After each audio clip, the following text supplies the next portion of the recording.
Hello guys, வணக்கம். எல்லாமே எப்படி இருக்கீங்க? நல்லா இருக்கீங்களா? நானும் நல்லா இருக்கேன். கையில் வந்து அவங்க மருதாணி வச்சு ரொம்ப நாள் ஆச்சுங்க. பாருங்கள், கையை பார்த்தாவே தெரிஞ்சிருக்கும்.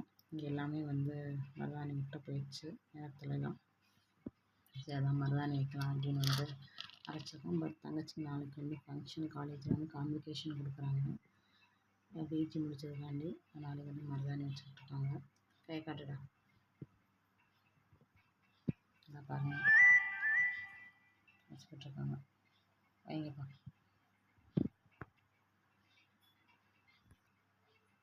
நல்லா பிடிக்கும் இந்த மருதாணி. காலையில் வந்து நம்ம வச்சு முடித்தோடனே வந்து அடுத்த வீடியோ வந்து நம்ம காலையில் வந்து எடுத்து போடலாம். 2 கையிலையுமே நம்ம கம்ப்ளீட்டாக வச்சுட்டோம் காய்ஸ். இங்கே பாருங்கள், நம்ம வந்து காலையில் வந்து பார்க்கலாம் எவ்வளோக்கு செவந்திருக்குன்னு. நம்மளுடைய யூடியூப் சேனலை தொடர்ந்து பாருங்கள், சப்போர்ட் பண்ணுங்கள், சப்ஸ்கிரைப் பண்ணுங்கள், லைக் பண்ணுங்கள், ஷேர் பண்ணுங்கள், கமெண்ட் பண்ணுங்கள். ஓகே, 2 கையிலையும் மருதாணி வச்சாச்சுங்க. உள்ள திருப்பு. Okay, thank you to all. Bye சொல்லு. பாய்.